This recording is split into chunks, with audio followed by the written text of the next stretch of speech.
Cuando vos estás en etapa temprana, todo el mundo, digamos, sabe esto, ¿no? Que el equipo, la relevancia del equipo es muy importante porque es un proyecto que no tiene mucha historia, mucho track record, es una empresa que funciona mucho por los founders al principio, ¿no? Distinto cuando vos evaluás una compañía en estadio de growth o incluso compañías que ya son públicas en donde hay otros factores, pero en etapa temprana el equipo es el que va a llevar adelante el proyecto. ¿Qué necesitamos ver ahí? Por supuesto, a ver, gente inteligente, gente íntegra, gente ambiciosa, pero nos gusta ver también lo que nosotros llamamos founder market fit. O sea, que dentro del equipo fundador haya alguna persona que tenga mucho conocimiento sobre el problema que están resolviendo. Y también en ese equipo nos gusta ver gente que pueda hacer un producto tecnológico para resolver ese problema, o sea, una persona de perfil técnico. Entonces eso es un poco lo que buscamos, esa diversidad, esa complementariedad de perfiles entre una persona que conozca bien la industria, el problema, y después la misma persona u otra que pueda construir un producto, una solución para eso.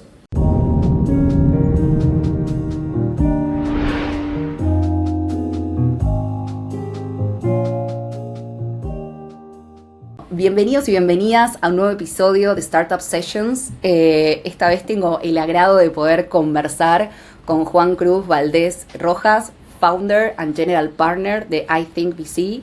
Juan, muchas gracias por sumarte a este nuevo episodio del podcast.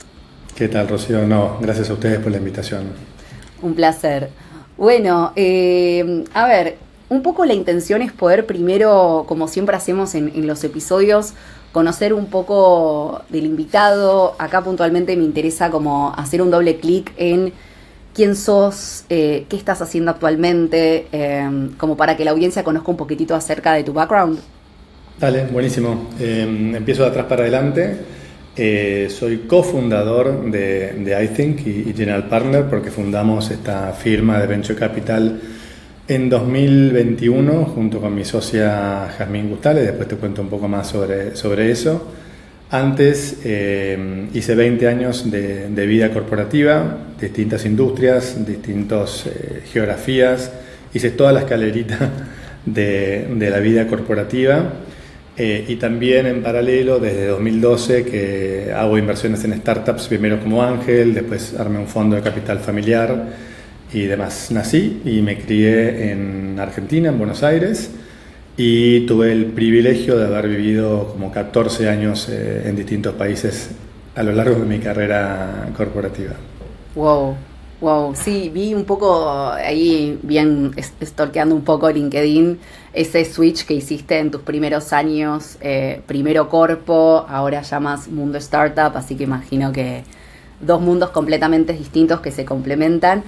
Me interesa un poco esa experiencia en 14 países distintos, que fue por mundo corporativo, por temas personales, ¿cómo se dio? No, 100% corporativo. Yo tuve dos grandes periodos. El primero fueron 10 años en el grupo Techint.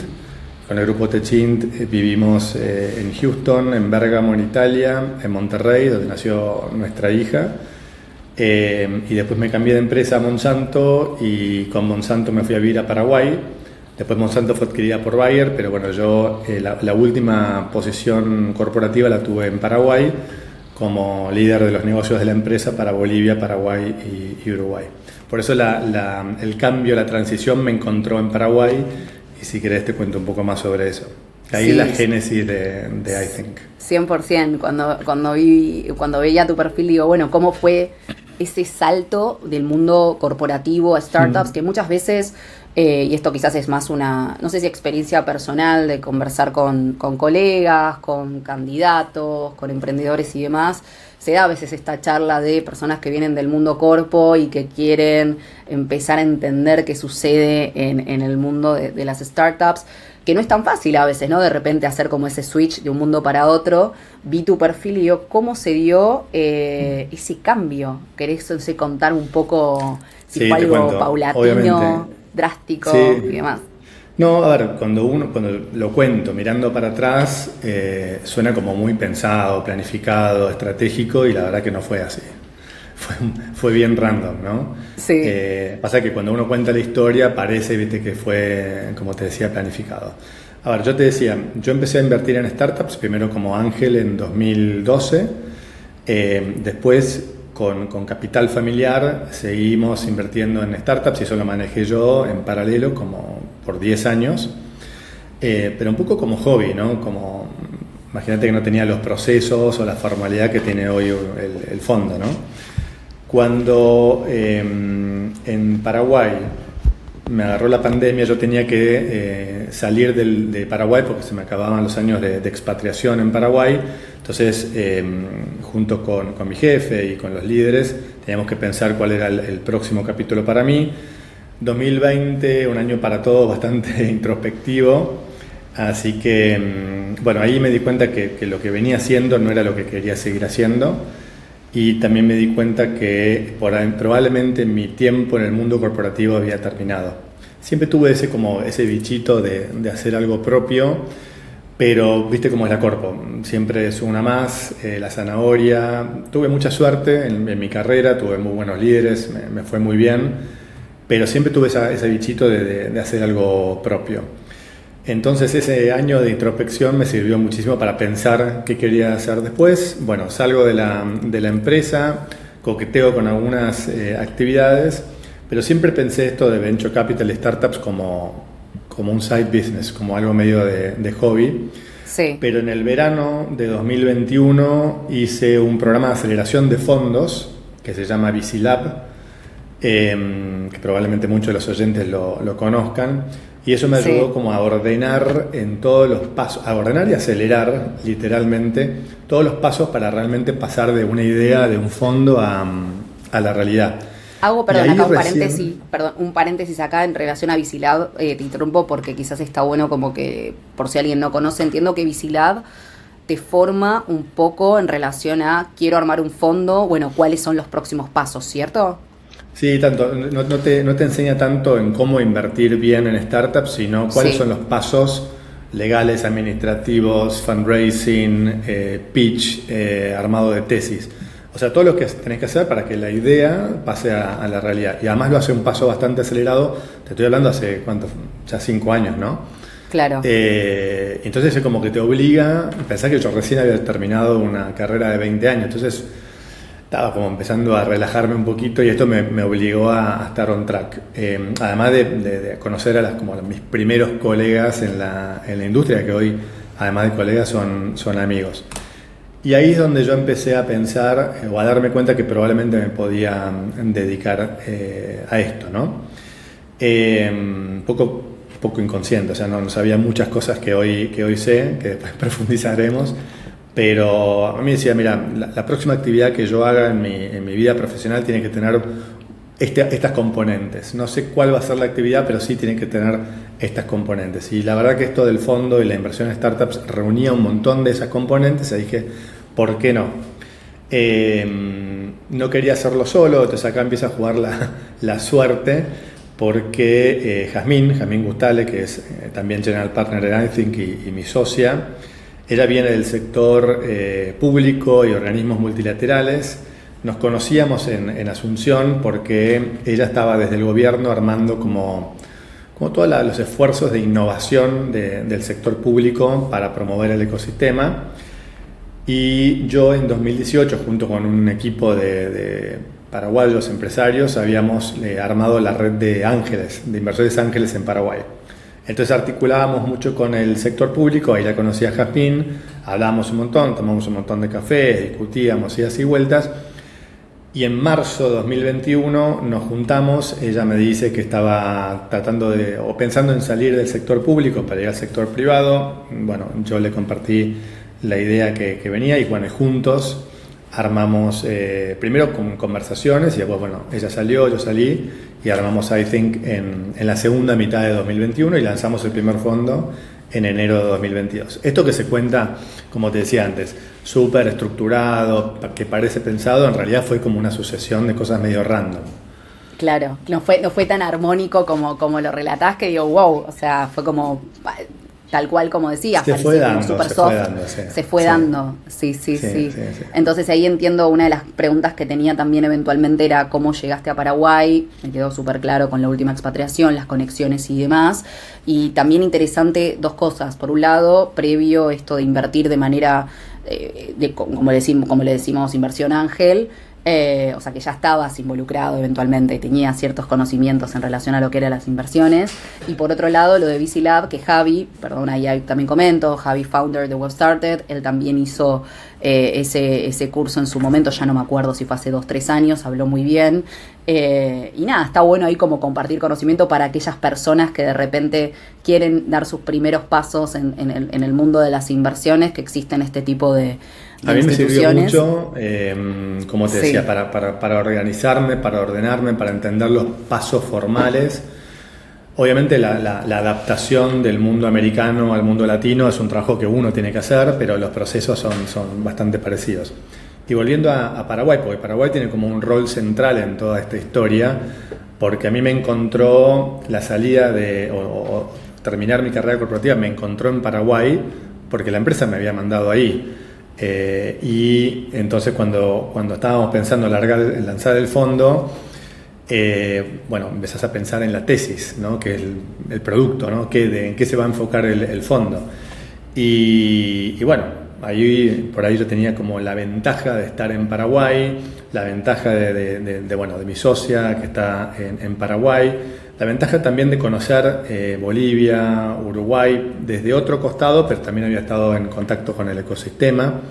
Entonces nos pareció una buena idea hacer un fondo, y ahora te cuento ya un poco más de iThink, de Venture Capital, etapa temprana, bien tradicional, pero por ahí el diferencial es que nuestra tesis se enfoca en lo que nosotros llamamos ecosistemas nacientes, que son ecosistemas más jóvenes dentro de la región, particularmente 5 países: Ecuador, Perú, Bolivia, Paraguay y Uruguay. ¿Por qué? Bueno, 2 motivos. Primero, a ver, Jazmín y yo estamos ambos en la segunda mitad de nuestras vidas y nuestras carreras, entonces nos latía un poco el corazón, el sentido por ahí del impacto que uno puede generar más en esos países, que incluso en Argentina, que es mi propio país. Arrancar con un ecosistema mucho más joven, digamos, uno puede mover mucho más la aguja, hacer más la diferencia, y eso nos hacía latir un poquito el corazón. Y después una oportunidad bien de negocio, ¿no? de océano azul, hacer cosas que nadie está haciendo, ¿no? Que es justamente focalizarse en esos ecosistemas, que tiene como una enorme oportunidad de ser ese primer fondo institucional disponible para los emprendedores, pero después viene un montón de desafíos, que es, bueno, un tipo de activo desconocido en esos mercados, desafíos también de deal flow, etcétera. Así que bueno, después si quieres te cuento un poco más los detalles, pero esa fue un poco la razón de por qué elegí esta carrera o esta actividad, y cómo se fue armando iThink junto con Jazmín. Bien, y al momento ustedes de invertir, pensando también que el podcast lo escuchan muchos emprendedores, personas que están dando sus primeros pasos en el mundo de tecnología, otros emprendedores que quizás ya tienen sus startups de diversos países, mayormente también de habla hispana. ¿Qué es lo que ustedes se fijan, miran al momento de tener que invertir en esas startups? Digo, ¿qué factores evalúan? Me imagino que van a ser muchos, pero quizás si puedes contarme los 2-3 factores más importantes. Sí, obvio. A ver, esta pregunta seguramente se la haces a varios inversores y todos te contarán como algunos matices, pero al final de cuentas nosotros gestionamos un fondo de inversión, y el fondo de inversión, por definición, tiene que generar retornos para los inversores. Entonces, de la mano de una tesis de inversión, la primera pregunta que uno tiene que responder cuando evalúa un proyecto es si ese proyecto tiene el potencial de generar los retornos que yo necesito que genere, ¿no? Esa es como Sí. la primera respuesta, y después el resto son como todas derivadas segundas, pero que tienen que alimentar esa primera pregunta. Entonces, primera pregunta es: ¿tiene este proyecto el potencial para generar los retornos que yo necesito? Si sí, bueno, seguir haciendo más preguntas. Y si no se descarta. Para evaluar si tiene el potencial de generar los retornos, obviamente siempre dentro de la tesis, ¿no? Porque hay fondos que invierten en, no sé, edificios, pero hay fondos que invierten en edificios comerciales, otros residenciales de 2 ambientes, otros en casas, otros en campos. Más específicos. Una Sí. analogía. La tesis de inversión es en qué voy a invertir el dinero que me dan los inversores y cuál es la estrategia para generar los retornos. Y acá es donde seguramente mi respuesta se empieza a parecer mucho a la de todos los inversores, ¿no? El equipo, el tamaño de la oportunidad, etcétera, ¿no? Pero si quieres hago un doble clic sobre eso para no ser tan general en mi respuesta. Dale. Cuando vos estás en etapa temprana, todo el mundo, sabe esto, ¿no? Que el equipo, la relevancia del equipo es muy importante porque es un proyecto que no tiene mucha historia, mucho track record, es una empresa que funciona mucho por los founders al principio, ¿no? Distinto cuando vos evaluás una compañía en estadio de growth o incluso compañías que ya son públicas en donde hay otros factores, pero en etapa temprana el equipo es el que va a llevar adelante el proyecto. ¿Qué necesitamos ver ahí? Por supuesto, gente inteligente, gente íntegra, gente ambiciosa, pero nos gusta ver también lo que nosotros llamamos founder market fit. O sea, que dentro del equipo fundador haya alguna persona que tenga mucho conocimiento sobre el problema que están resolviendo. Y también en ese equipo nos gusta ver gente que pueda hacer un producto tecnológico para resolver ese problema, o sea, una persona de perfil técnico. Entonces eso es un poco lo que buscamos, esa diversidad, esa complementariedad de perfiles entre una persona que conozca bien la industria, el problema, y después la misma persona u otra que pueda construir un producto, una solución para eso. Lo otro, obviamente, es el tamaño de la oportunidad, que lo habrás escuchado muchas veces, que muchas veces también se lo asocia con el tamaño de mercado, ¿no? Que es una pregunta súper importante para un fondo de Venture Capital, es si esto sale bien, ¿cuán grande es? Hay 1000 razones por las cuales esto puede salir mal. Ahora, si sale bien, la pregunta ¿es lo suficientemente grande como para generarme los retornos? Y ahí tiene que ver con el tamaño de mercado, pero sobre todo también la posibilidad de crecer en ese mercado y de crecer rápido, o sea, de escalar rápido en ese mercado. No solamente un tamaño de mercado grande es atractivo, sino tener la posibilidad de escalar rápido en ese mercado. Por ejemplo, si vos querés ponerte, una cadena de fast food de hamburguesas, el mercado es enorme. Ahora, ¿cuáles son las posibilidades que tenés vos de escalar y escalar rápido en ese mercado? Y claro. Pocas. Te hago un ejemplo extremo, ¿no? Pero entonces, no solamente el tamaño de mercado, sino las posibilidades que uno tenga de crecer rápido. Y ahí vienen cuestiones como cuáles son las barreras de entrada que tengo, cuánta competencia hay en ese mercado. A nosotros nos gusta, incluso más que un mercado grande, son nichos con espacio de crecimiento. Y a mí no me impresionan tanto los slides esos que dicen, no, es un mercado de 5 billion, sino el nicho y que ese nicho tenga un espacio de crecimiento. Y después que vos puedas construir alrededor de tu solución las barreras competitivas, lo que se llama en inglés el moat, la ventaja competitiva, como para poder defender ese valor en el tiempo. Obviamente hay otros factores que son importantes, que es la atracción, y eso va a depender un poco de en qué estadio invertís. Nosotros invertimos en presemilla y semilla, con lo cual no hay tanta atracción, pero siempre nos gusta ver qué estuvo sucediendo y cuáles son los indicadores de que el mercado o el cliente le interese al menos lo que estás proponiendo, ¿no? A veces es antes de Product Market Fit, a veces es durante, pero necesitamos ver como esos indicios de tempranos o como en inglés se dice, señales tempranas, early signs, de que el cliente te quiere comprar, que no es menor. Otro punto que nosotros analizamos, Rocío, es el impacto. Solamente invertimos en compañías que estén utilizando tecnología para resolver un problema real con impacto real, tanto medioambiental como social. No nos definimos como un fondo de impacto, pero sí nos definimos como un fondo que tiene lente de impacto al momento de invertir. Entonces, para hacerlo fácil, por ejemplo, no vamos a invertir en un videojuego. Claro. O no voy a invertir en, un crypto exchange. Ahora, sí puedo invertir en tecnología gaming para educación o tecnología cripto para, remesas.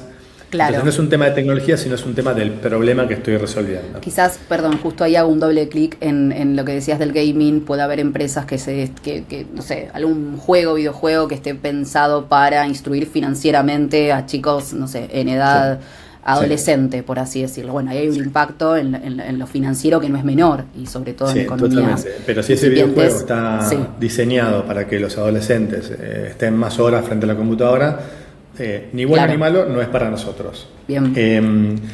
Y el quinto punto, que también es súper importante, es lo que nosotros llamamos path to exit, o el camino al exit. Si bien es súper temprano y súper difuso pensar en un exit cuando uno invierte en pre-semilla o semilla, hacemos una evaluación de cómo es la lógica de ese paso, porque al final de cuentas nosotros tenemos que salir de la inversión para generar retorno. Entonces, analizamos no solamente el potencial de crecimiento que tiene la compañía, sino también la posibilidad de que eso sea interesante para una adquisición, una fusión el día de mañana con algún incumbente o a un competidor o lo que sea. Esos te diría que son los 5 puntos a grandes rasgos que analizamos. Y cómo, bueno, gracias por ahí, por detenerte en cada uno de ellos. Me interesa entender también cómo llegan a ustedes las startups, si llegan por postulaciones, ese trabajo de scouting de salir a buscar, porque eso también imagino que es algo que les debe llevar tiempo, todo lo que es, así como hago el paralelismo nosotros que en WebStarted, que nos dedicamos a buscar talento para startups, también es el hecho de ir a buscar, pero también llegan a nosotros perfiles, digo, toda esa parte del sourcing. Hay un punto en común, que es un trabajo arduo, que lleva tiempo, que llevan procesos, que lleva, me imagino, procesos de entrevistas y demás. ¿Puedes contar un poquito de cómo se da esa primera instancia? Sí, es súper buena pregunta. El fondo, todos los fondos de inversión tenemos como pocas actividades que hacemos. Después hay muchas subactividades, pero la primera que hacemos es sourcing. Sí. Después hacemos la parte de decisión de inversión. Después hacemos la parte de manejo de portafolio y después la parte de desinversión, ¿no? Todo lo que hacemos engloba en eso. Sumale, si querés, la parte de fundraising, que es la que te permite tener el fondo. Pero el sourcing es súper importante porque lo que vos le metas al proceso define también la calidad de lo que sale.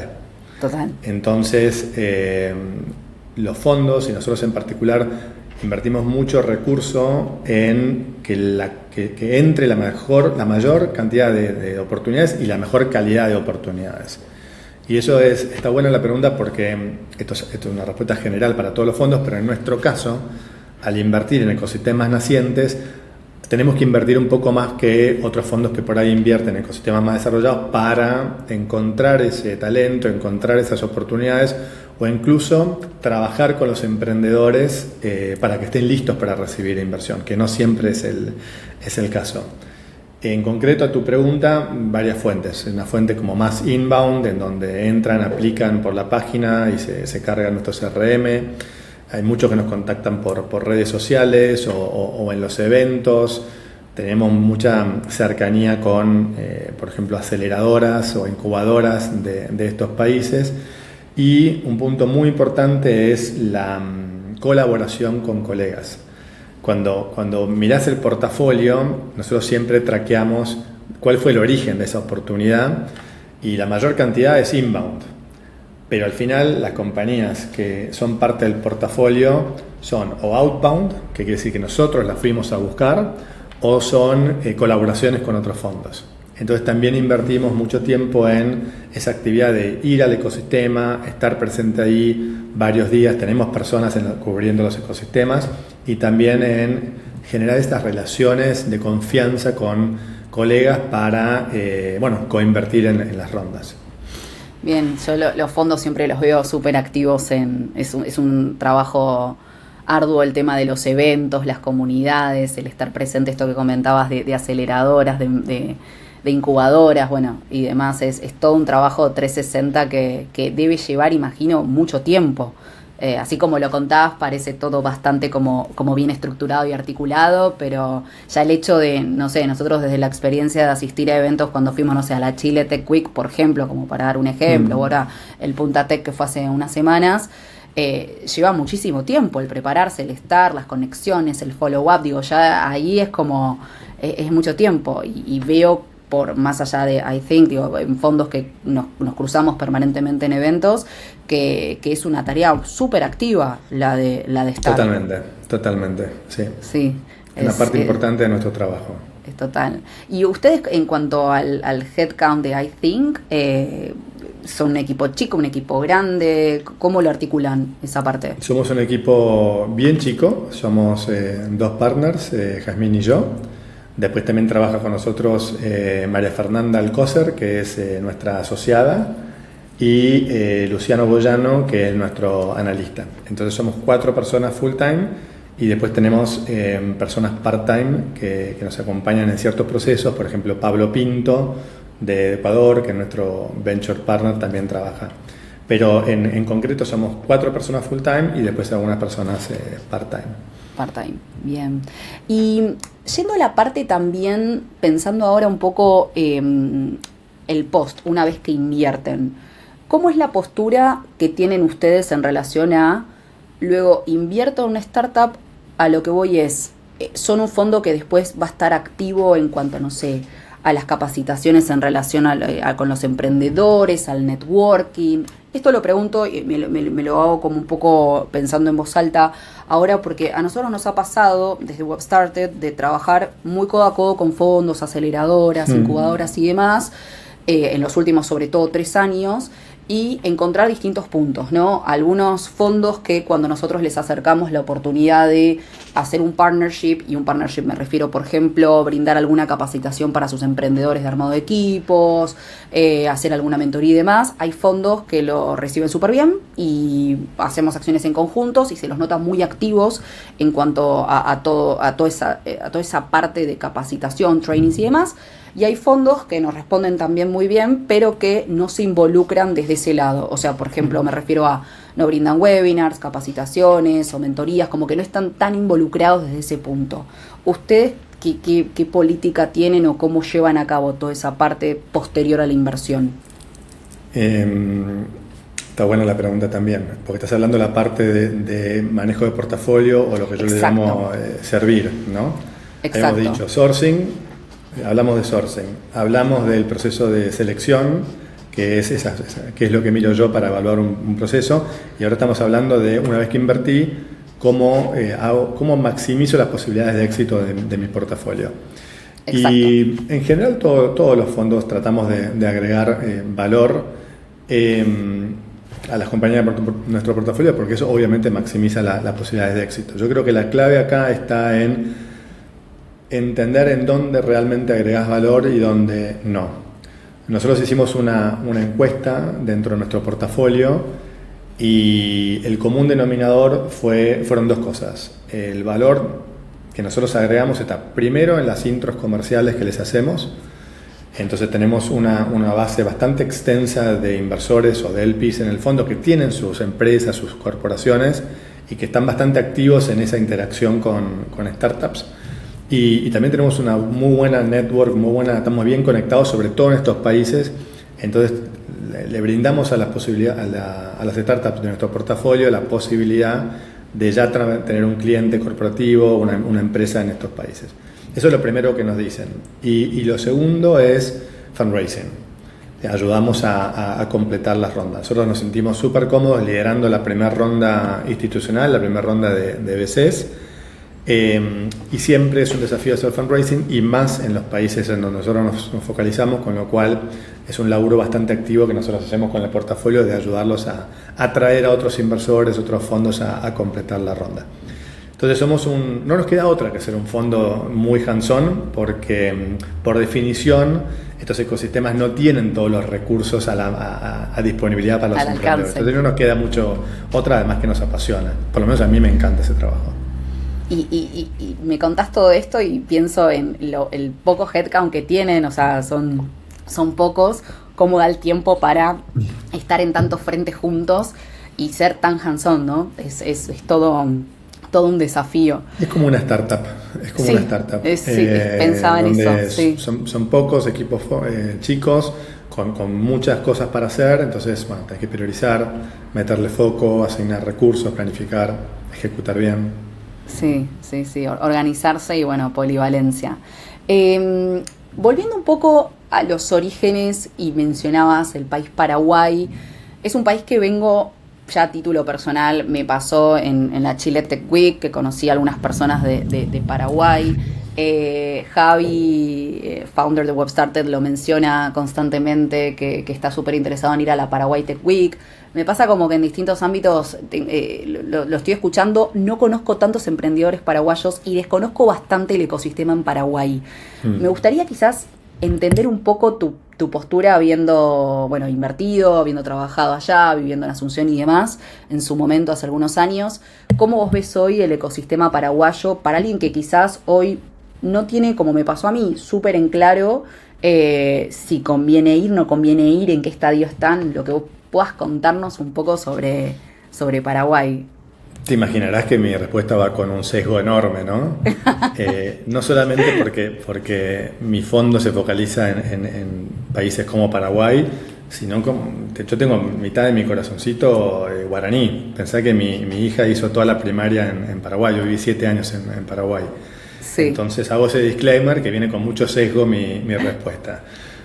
Dicho eso, Paraguay es un ecosistema súper joven, pero con un enorme potencial. Por eso nosotros, más allá de la parte, si querés, emocional y del corazoncito, nos focalizamos ahí, porque estamos viendo que lo que pasó, hablando de Latinoamérica, en Brasil, Argentina, México, Chile, Colombia, va a pasar o está pasando en ecosistemas como el paraguayo, el boliviano, peruano, ecuatoriano y Uruguay, que está un poquito más avanzado. Entonces vemos una enorme oportunidad de estar presentes desde el inicio de ese ecosistema, ¿no? Imagínate los fondos que estuvieron empezando, qué sé yo, en Brasil o en Argentina hace 15, 20 años, ¿no? Eso es lo que está pasando hoy en países como Paraguay. Entonces, mucho talento, muy joven el ecosistema, probablemente un poco desconectado de la región, y ahí es donde está nuestro trabajo de conexión y desarrollo de ecosistema. Pero bueno, con un montón de cosas para sumar a la conversación de la región. Cuando vos pensás en Latinoamérica, obviamente pensás primero en Brasil, México y los otros países, pero el potencial de Latinoamérica solamente se va a expresar si todos estos otros países, y digo otros porque estos países siempre entran en la categoría de otros, se expresen, ¿no? Entonces nuestro laburo en iThink es que estos países salgan de la categoría otros y que empiecen a tener nombres propios como Paraguay, Bolivia, etc. Y lo estamos logrando. A ver, no somos solamente los únicos, ¿no? Pero hubs como por ejemplo Montevideo, hoy no me acuerdo bien el ranking, pero creo que está como número 6 en la región. Lima o Perú en general empieza a estar en el ranking de los top 20, y eso es lo que va a pasar y lo que está pasando en estos ecosistemas todavía más jóvenes. Bien, en cuanto a la formación, mencionabas antes los founders que vienen de Paraguay, la formación a nivel, pienso, tecnológico, universidades y demás. ¿Cómo lo ves quizás, bueno, te diría comparado con Argentina, porque bueno, sos argentino, ahora estás acá? ¿Cómo ves esa parte educativa hoy en Paraguay? No, es sólida, es buena, probablemente la base sea más angosta, ¿no? Pero tenés un top de gente muy capacitada. Probablemente le falte la información de que me puedo dedicar a esto o que puedo hacer algo realmente grande, sobre todo porque no han tenido los casos de éxito todavía que, nosotros en Argentina disfrutamos, qué sé yo, con Mercado Libre, con Globant, OLX o Patagon en su momento, ¿no? Sí. Entonces todavía está el estudiante, no tiene tan claro que hay una carrera posible en el emprendimiento tech, ¿no? Y yo creo que ahora eso está pasando porque se ven cada vez más jóvenes que empiezan a considerar esto como una posibilidad de carrera y dedicarse a eso.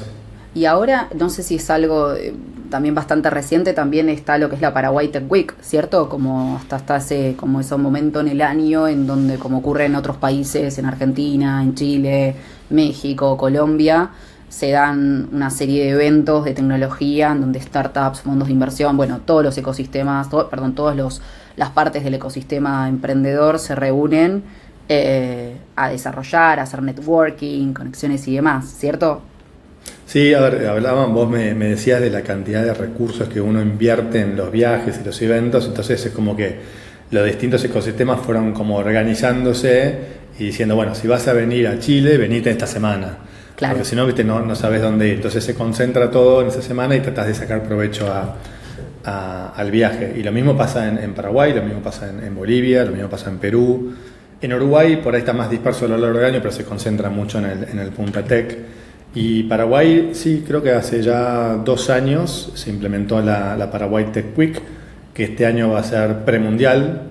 Después de Bien. 16 años Paraguay clasificó al Mundial, así que imagínate que no solamente Paraguay, se paraliza toda la región, pero Paraguay se va a paralizar para el Mundial, así que la Tech Week va a ser previa al Mundial este año.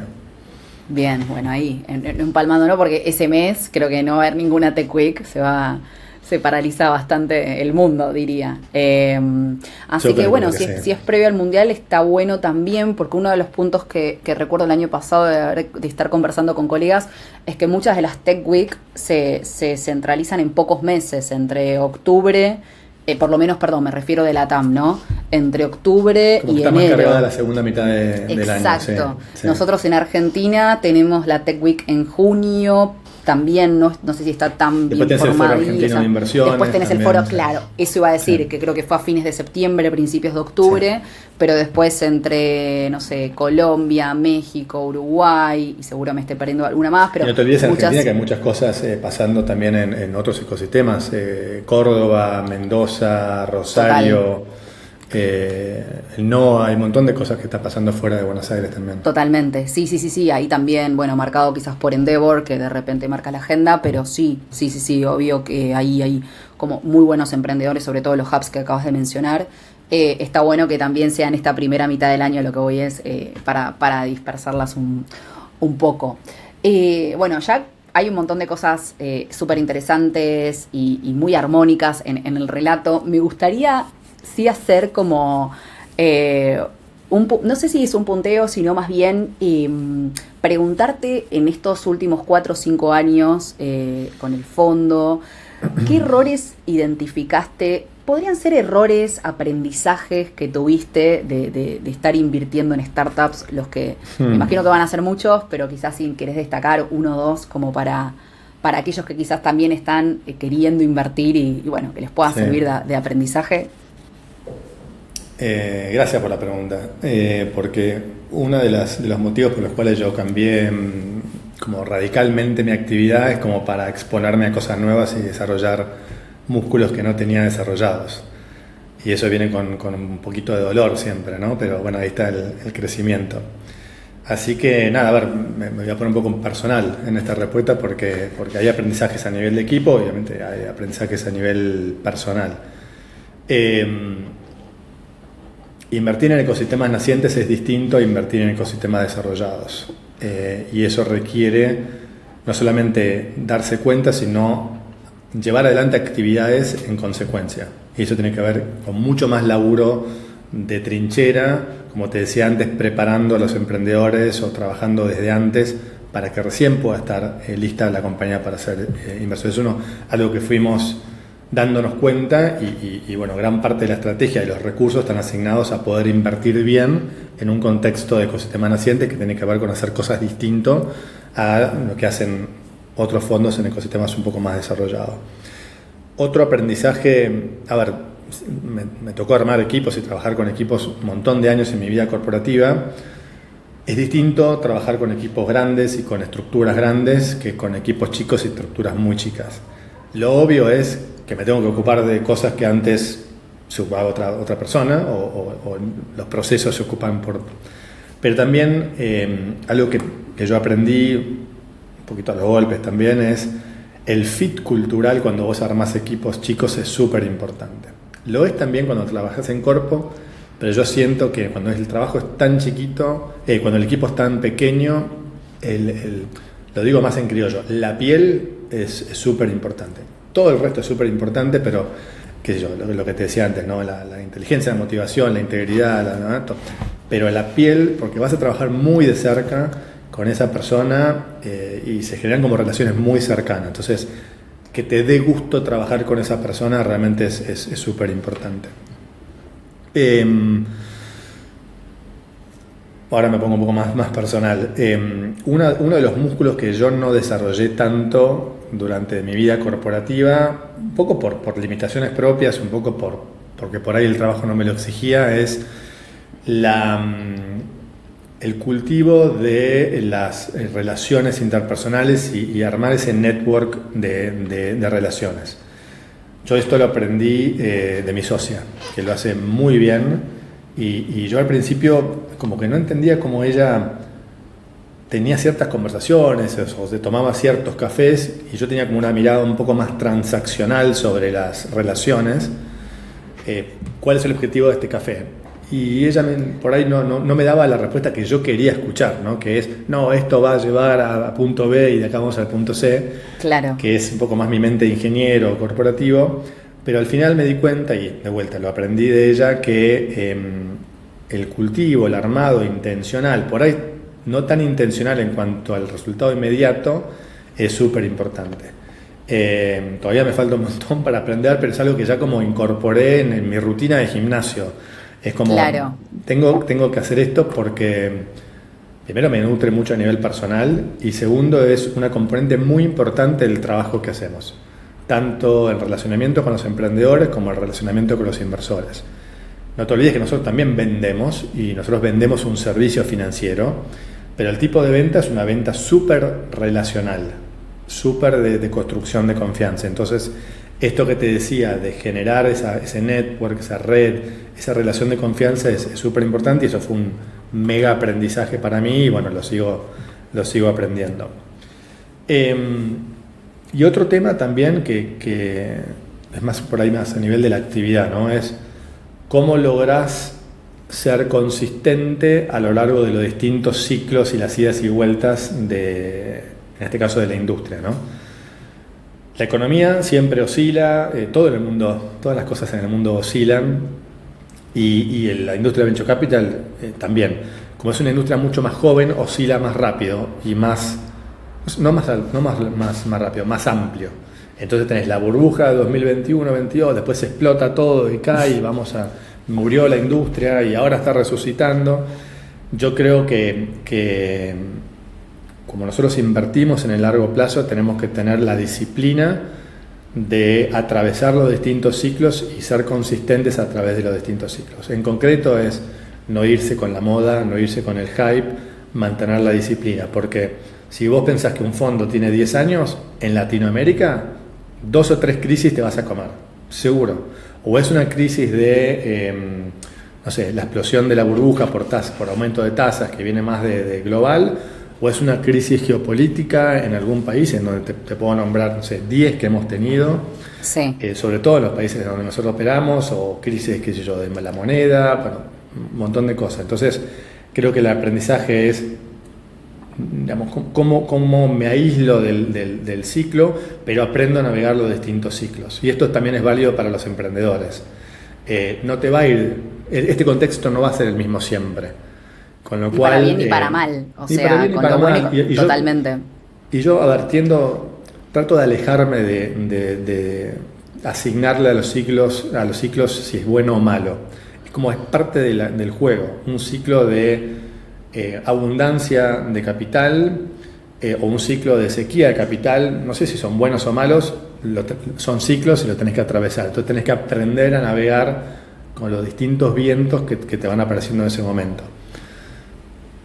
Totalmente. Diría que es uno de los aprendizajes. A ver, que nosotros empezamos a invertir hace 5 años, Rocío. Entonces, te diría que son aprendizajes muy nuevos y que todavía lo estamos aprendiendo, y vendrán muchísimas más cosas para seguir aprendiendo. Lo que decías en el punto anterior del networking y tener ese como... totalmente es lo del músculo desarrollado y incorporarlo como una forma de trabajo. Creo que a todos eventualmente nos pasó más o menos. Por supuesto, cada uno tiene su background académico. Vos comentabas ingeniero, que uno diría, bueno, un poco más estructurado, corpo, no corpo, pymes, startups y demás. Pero creo que es algo que todos tenemos que desarrollar eventualmente, sin duda, si uno trabaja en una startup. no importa si trabaja en un fondo, si trabaja como founder en una startup, si es empleado en una startup, si se tiene que vender. Es parte del trabajo, y también alinear las expectativas, que esto es algo no menor. Me pasa mucho hablando con colegas que con quizás competencia nuestra, que ofrecen servicios similares de recruiting y demás, que me han preguntado: ¿hace sentido ir a las Tech Weeks de los países? ¿Captas clientes? ¿No captas clientes? Digo, si vas con la expectativa de ir y buscar clientes, y no vayas, porque no es algo mediato. No, se puede dar, no es que no, pero no va a ser el objetivo principal. Si vas con la idea de hacer conexiones, tomarte un café con alguien, tener algún aprendizaje, empezar a conocer otros ecosistemas, llevarte ideas, creo que hay un sinfín de ventajas cuando uno sale de su zona de confort, va a otro país, habla con personas con otras culturas, con otro mindset, con otras habilidades, con otras skills, con otros backgrounds. Si uno va con esas expectativas, sí. Ahora, si uno va con, ¿y cuál fue el objetivo inmediato? Y la frustración es muy grande. Y lo mismo con el ejemplo que dabas, si te vas a tomar un café, ¿cuál es el objetivo de este café? Y quizás es conocer a la otra persona y listo. Y de repente, no sabes, esa persona te puede abrir otras conexiones, o te puede invitar a un evento, o puede decirte: ¿querés venir al podcast eventualmente? Como también se dio un poco acá en esta conversación. Es esto de bajar las expectativas y dejar en algún punto que fluya. Lo depende tomo también mucho de porque cada nos pasó. uno. Hay gente que le resuenan más los eventos más grandes, más masivos, a otros eventos un poco más chicos, o conversaciones más uno a uno. Pero como yo siempre le digo a mi hija de 15 años, la única posibilidad de que te sucedan cosas es saliendo de casa. Si te quedas en tu casa, seguramente no te va a pasar nada. Entonces, como decías vos, de generar las oportunidades.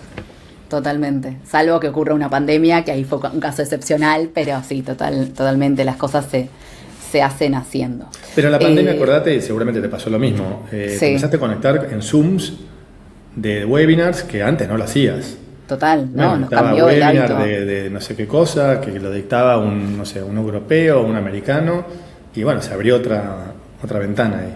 Totalmente, sí, nos sacó a todos, creo que, de la zona de confort, y nos hizo hacer actividades impensadas. De repente, como tomar una clase de alguna actividad física online, que quizás era impensado, hasta de repente tomar todas las reuniones por Zoom, o hasta, no sé, hacer un curso también impensado. Pero bueno, para ir cerrando, me quedaron un montón de temas por tocar. Te agradezco obviamente el tiempo, súper interesante tu background y lo que estás haciendo actualmente. Una última pregunta que tengo para hacerte es: ¿alguna iniciativa que nos quieras contar, algún proyecto nuevo, puede ser personal, de iThink, que quieras transmitirnos? Claro, a ver, primero te agradezco la invitación, porque me estás invitando a hablar de lo que me gusta, así que es un placer. Me encanta lo que hago, y me quedaría también como vos mucho más tiempo hablando, así que nos queda también temas para otra conversación más adelante. Sin duda. No sé si es un podcast o un café o lo que sea, pero nos quedan temas. Sí. Nosotros terminamos de invertir el fondo 1, nos queda un ticket más, pero ya está como terminado el periodo de inversión. Continúa el periodo de acompañar a las compañías para que sigan creciendo, y ahora lanzamos el fondo 2. Empezamos el levantamiento de capital para el fondo 2, que es también otro hito súper importante para nosotros, porque es la primera vez que transicionamos de un fondo al otro, así que súper entusiasmados con eso. Formalmente lo vamos a comunicar en marzo, el 10 de marzo, así que te estoy dando un poco creo que una primicia. En nuestro Summit de iThink, que vamos a hacer en Asunción. Es un evento para inversores, para compañías de portafolio y algunos actores del ecosistema, y así formalmente lanzar el fondo 2, que va a ser una continuación o una profundización de lo que fue el fondo 1. Misma tesis, pero por ahí un poco más profundo, y como siendo un double down en esos ecosistemas nacientes. Excelente, bueno, gracias por la primicia, e invito a todos los que van a estar escuchando el podcast, que si escucharon la oportunidad de lo que comentó él de la tesis y ven que es un buen match, ingresen, imagino que al sitio web, que lo vamos a dejar después tanto en Spotify como en YouTube, ahí todo el detalle. ¿Algún otro medio más para conectar también contigo? Cualquiera que sea, cualquiera, yo miro mucho LinkedIn, o sea, todos los mensajes directos de LinkedIn los contesto, algunos a veces me escriben por Instagram, Twitter no miro. Sí, Twitter no miro porque dejé de mirar, y si no, WhatsApp, mail, pero LinkedIn funciona bastante bien. Bien, bueno, ahí para hacer las conexiones. En LinkedIn, la red social para conectar a full. Bueno, gracias Juan de vuelta, ojalá que nos volvamos a cruzar. Muchos éxitos en el Summit en marzo y para el nuevo fondo también. Y bueno, gracias de nuevo y estamos hablando. Gracias a vos, disfruté mucho la charla. Un placer, lo mismo digo yo. Bueno, y a todos los que están escuchando, gracias por sumarse a un nuevo episodio de Startup Sessions. Como saben, este podcast está respaldado por WebStarted. Queremos seguir entrevistando emprendedores, tanto de fondos de inversión como startups de toda Latinoamérica. Así que si tienen alguna recomendación, lo pueden dejar en comentarios y los leeremos. Muchas gracias y buena semana.